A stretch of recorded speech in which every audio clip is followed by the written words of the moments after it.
Okay, here we are.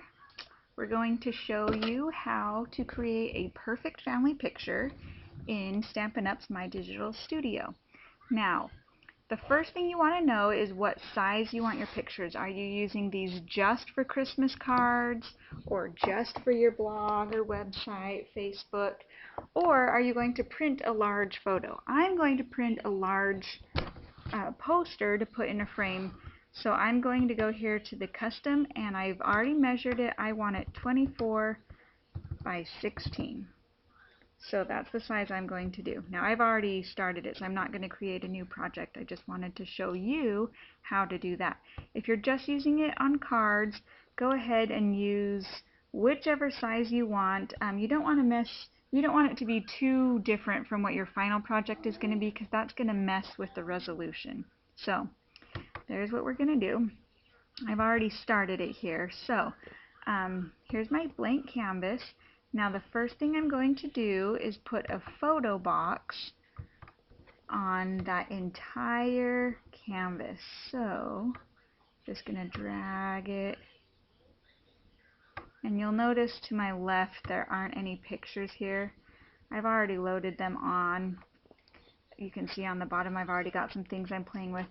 So you will go through, browse, find the pictures that you want, and then just drag that picture over to your photo box and let go. Now I've come up with, this is one picture that obviously I'm not going to use, but I love her face in it. So I'm going to use that one, and then, let's see, this one's kind of my finished product.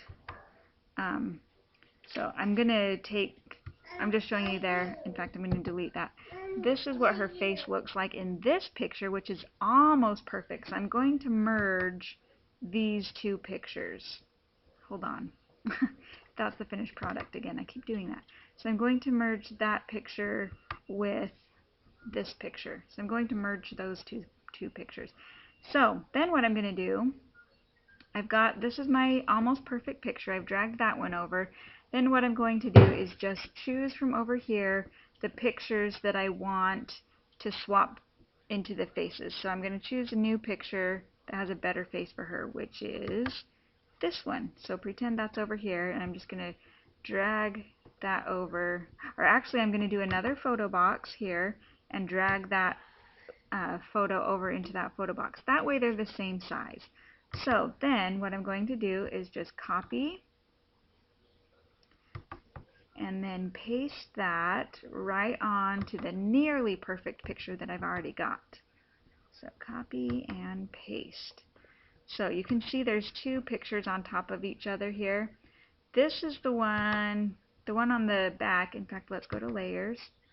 The one in the back is the one that is almost perfect, so I'll bring that to the front. This one's almost perfect, so I'm going to leave that one alone. I'm going to go to the one that has just the faces that I want to switch out. The rest of us are close, so I'm just going to switch hers out. I'm going to go ahead and crop that.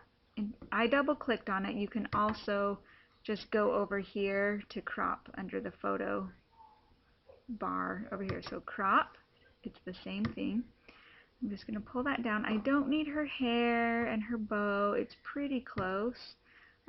So I'm just going to get her face. I do want to make it a little bit larger than I think I need, because, here we go. She's over here. Pull that over. Put it right on top of the face I want to switch out. Obviously it's not perfect. What I'm going to do now is change that shape to a circle. It's a little bit easier to soften those different lines with a circle.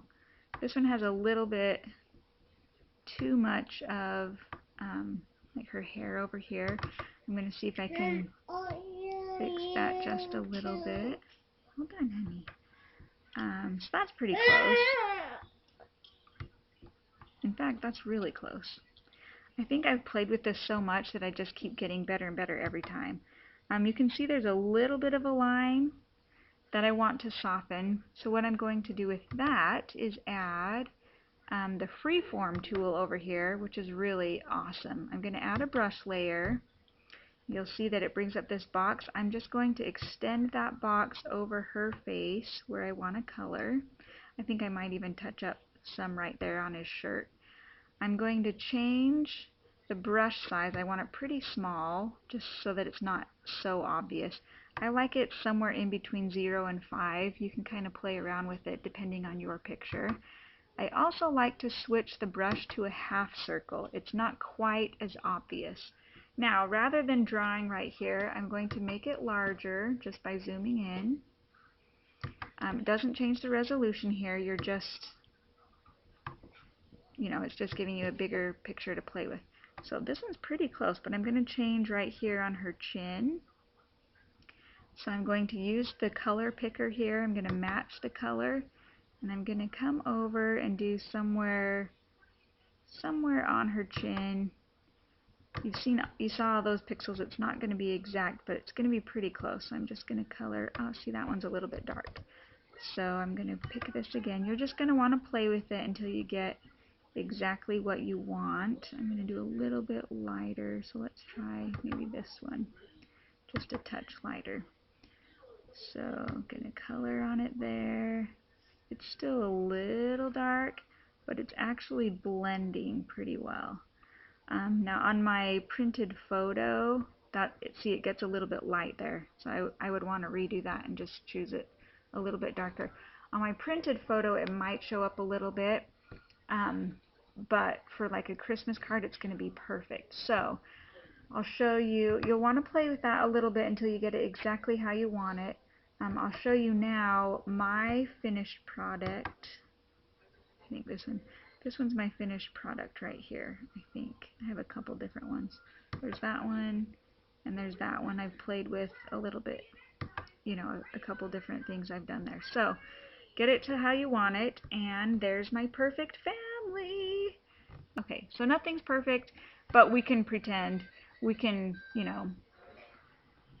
switch things around a little bit so that it looks like they are. So don't forget to save your project over here and then export it to a JPEG or print it right from My Digital Studio over here. That's an awesome thing about My Digital Studio. Anyway, thanks for watching my tutorial.